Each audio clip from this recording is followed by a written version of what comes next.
So today in this session we've got Professor Barbara Harpe and Ms Thembi Mason from RMIT here to discuss their ALTC or OLT funded project Create Ed, which is focusing on strengthening leadership in learning and teaching across all creative arts disciplines. Today's session goes for 60 minutes and that includes 20 minutes of questions at the end. You are able to raise your hand throughout the presentation. If you see the little white man at the top kind of left of the interface, if you just wanted to put your hand up or make a comment, just click that first to get your presenter's attention.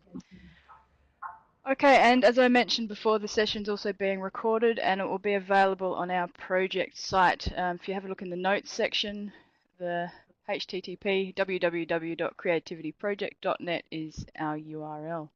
Okay, I'll hand over to you, Barbara and Thembi. Thank you. Excellent. Hi, everybody. Hello.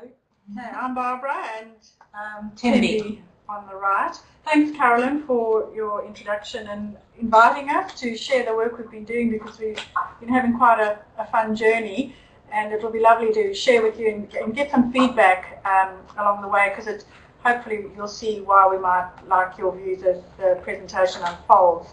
So we are focusing a little bit on the opportunities and challenges of our project. And just so that you get a sense of what we're wanting to cover, we're wanting to share a little bit about Create Ed, so that'll be a little bit of talk from us. We want to then go into some of the opportunities and how that's unfolded, some of the outcomes that we have so far, and then a little bit of conversation around the future. So that's where we'll head off for the next 60 minutes. So just a quick background. This was an Australian Learning and Teaching Council funded project. A number of colleagues and I over the years have been talking about the isolation and the loneliness of being in a leadership role in learning and teaching and being so dispersed. And we thought, well, there's a business network and there's a network for associate deans in education and law. We've got to do something for the creative arts. And so we got a group of unis together and we proposed to get some funding to try and set up a network to enhance leadership capability where people in these roles could address issues of importance. And we also wanted to have a bit of publication, because there's not really that much around the creative arts, learning and teaching leadership being written about. So we focused on the creative arts disciplines. Yeah, and they're art, creative writing, design, performing arts, which included theatre, dance and drama, and architecture. Yep, beautiful. So it was a really healthy mix of all the disciplines. One of our first aims was to try and get people together to think about some of the contemporary issues in pedagogy and viability.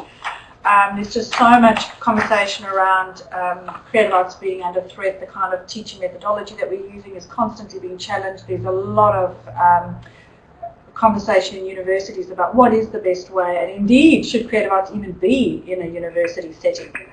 So that was one of our drivers. The other was really about leadership, trying to get people as leaders together, talking, sharing, and working much more collectively in our roles.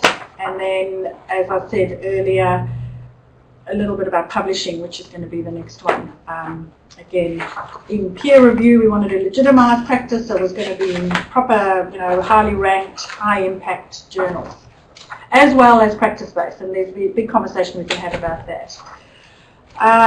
So there, quickly have a squiz through the outcomes, and we actually achieved all of those, so that's what we said we were going to do, and we've achieved those, and the report is available on the website. Okay, so why is it important for learning and teaching leaders to lead learning and teaching and creative arts network? And actually, when we developed the Creative Network, we went and spoke to a number of people in learning and teaching leadership positions and discovered that a lot of areas were being restructured or closing down. So we've just got some slides. There's ANU, BCA, the music faculties around Australia, so they're at breaking points, and this is an article that NATSMUS came out with late last year. A student from JCU talking about how they're programs were restructured there. And USQ, another restructure. And the glass artists at Monash plan to close the studio. So, looking at all of these areas, it needed some thinking about, well, how might learning and teaching leadership, how could they get involved, and perhaps put a different slant on these rather than just closing or restructuring. So we really thought we had incredibly fertile ground to unite people across the 8 universities in Australia. So now our first question, we want to try and be interactive. What percentage of learning and teaching leaders do you think would support the creation of a technology network? So we went out with every leader and said, do you want us to go ahead with this network or not? What kind of response do you think we got? So now you can put up your percentages on the whiteboard. Just type it in. Yep. Or draw it in. Or shout it out, whatever. Or you can put it in chat if you prefer.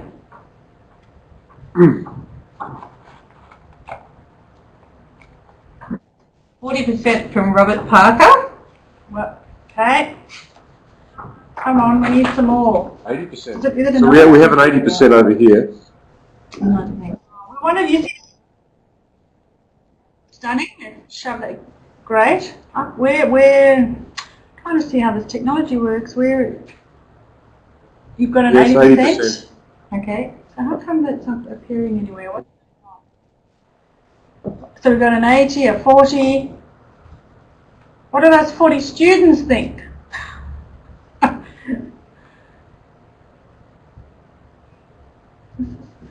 Deathly silent. Okay, it's all right. Don't worry. We'll ask again later. Well, I've got 30%. Oh, we got a 30. Brilliant.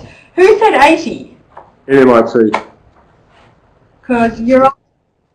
Excellent. Okay, so you're on the money. 80%. We got an email survey that came back and said absolutely yes. Go right ahead, and that gave us a lot of heart and put in our proposal, and I think it added quite a lot of strength.